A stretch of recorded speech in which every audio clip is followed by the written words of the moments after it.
Assalamualaikum warahmatullahi wabarakatuh. Perkenalkan, nama saya Muhammad Rizky Aditya, eh, dari program pendidikan bahasa Inggris Universitas Islam Riau.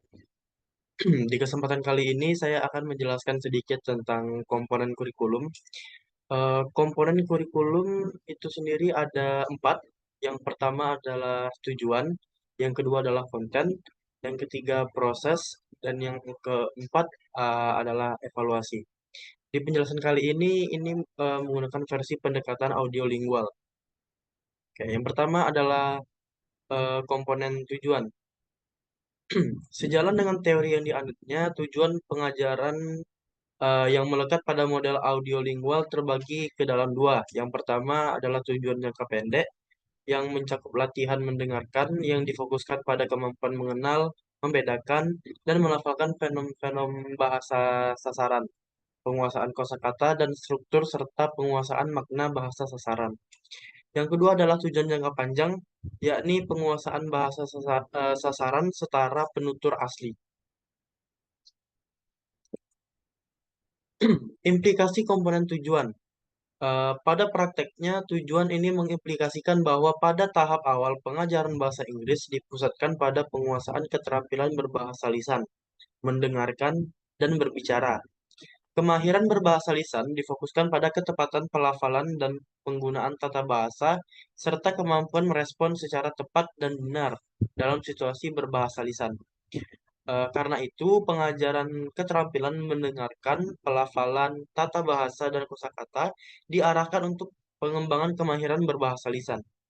Keterampilan membaca dan menulis diajarkan setelah penguasaan keterampilan berbahasa lisan terbentuk.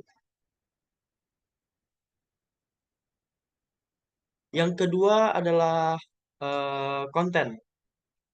Konten merupakan bahan ajar dalam kurikulum berdasarkan pendekatan audiolingual sebagai alat bantu dalam melatih dan mengembangkan penguasaan bahasa yang diajarkan. Karena itu, bahan ajar dalam bentuk buku teks berperan pada tahap awal. Bahan ajar berperan sebagai pemberi pajanan dan contoh penggunaan unsur-unsur bahasa yang dalam buku ajar disusun secara berjenjang atau graded. Buku ajar berisi teks dan dialog yang melatih penggunaan struktur bahasa yang diajarkan. Alat bantu pengajaran lain yang penting adalah bahan audio. Bahan ajar audio ini berperan sebagai pemberi contoh pelafalan unsur-unsur bahasa yang dilakukan oleh penutur asli.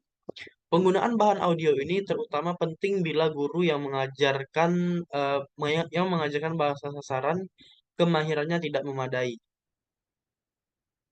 Dari sisi seleksi dan organisasi, bahan ajar konten kurikulum tersebut menganut model linear, yakni bahan ajar diorganisasikan dari mudah ke sulit dengan fokus pada keterampilan berbahasa lisan dan bergerak ke keterampilan berbahasa tulis. Setelah siswa menguasai unsur-unsur bahasa yang diseleksi dan diorganisirkan secara berjenjang dan linear. Karena itu, silabus yang digunakan dalam kurikulum ini adalah gabungan antara silabus berbasis struktural dan keterampilan. Contoh organisasi bahan ajar. Contoh organisasi bahan ajar seperti ini tampak pada buku bahasa Inggris yang dikembangkan berdasarkan kurikulum 1975, yakni dalam buku paket Students Book. Contoh berikut adalah unit-unit yang menggambarkan silabus struktural dan buku tersebut. Unit yang pertama ada struktur, ada structure, yang meliputi infinitive without to, participles, gerunds. Lalu ada juga reading text yang meliputi chemistry, from magic to science. Unit kedua, structure, yang meliputi one and other substitute words. Lalu kemudian ada dalam reading text meliputi survival tactics in the animal worlds and etc. Selanjutnya adalah komponen eh, kurikulum yaitu proses. Berdasarkan konfigurasi teori belajar stimulus respon reinforcement, Yang sudah dijelaskan di atas, prinsip-prinsip belajar bahasa Inggris yang menjadi landasan pembelajaran dalam kurikulum tersebut diantaranya sebagai berikut.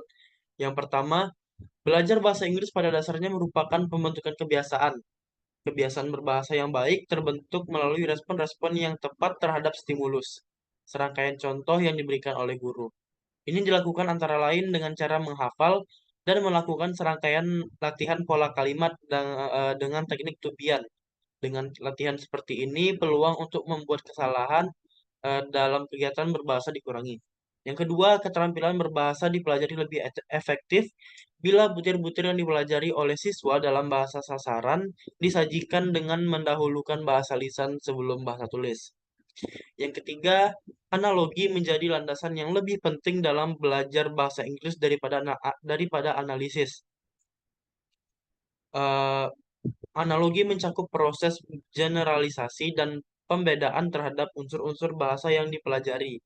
Penjelasan aturan bahasa diberikan kemudian bila siswa telah menguasai pola-pola bahasa dalam berbagai konteks. Yang keempat adalah pengajaran makna dan makna kata dan unsur bahasa lainnya dapat diberikan melalui konteks kebahasaan dan budaya dan tidak dalam bentuk terpilah. Karena itu, pengajaran bahasa melibatkan aspek-aspek budaya yang mendasari bahasa yang dipelajari. Ini merupakan eh, pernyataan dari Rivers dalam Richard and Rogers tahun 2002 dalam page 57. Selanjutnya adalah komponen yang terakhir dalam kurikulum yaitu evaluasi. Eh, karena landasan teori yang dianutnya bertumpu pada pandangan struktural dan behaviors, kurikulum bahasa Inggris dengan pendekatan audiolingual menerapkan evaluasi yang terpilah. Evaluasi dalam model ini berfungsi untuk memastikan apakah unsur-unsur bahasa yang meliputi pelafalan, ejaan, kosakata, dan struktur yang diajarkan dikuasai dengan baik. Karena itu, evaluasi pembelajaran menerapkan pendekatan struktural. Pendekatan ini menekankan pada identifikasi penguasaan siswa terhadap unsur-unsur bahasa secara terpilah atau isolated. Berdasarkan kajian para ahli, yakni bisa dilihat dari Richard and Roger pada tahun 2002, penerapan kurikulum ini dalam pengajaran bahasa Inggris atau bahasa asing lainnya mensyaratkan hal sebagai berikut. Yang pertama, adanya model terbaik bagi siswa dalam menggunakan bahasa Inggris lisan, khususnya menyangkut pelafalan.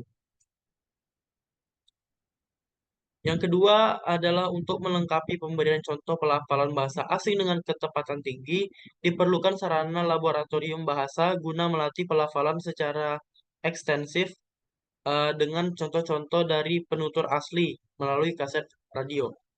Yang ketiga, tersedianya alokasi waktu yang cukup dalam melatih penggunaan bahasa Inggris. Dalam implementasinya, kurikulum ini menegaskan bahwa latihan yang ekstensif melalui tubian mutlak dilakukan. Yang keempat, penyajian tata bahasa harus implisit. Pemahaman terhadap unsur-unsur bahasa terbentuk melalui latihan berulang dengan teknik tubian.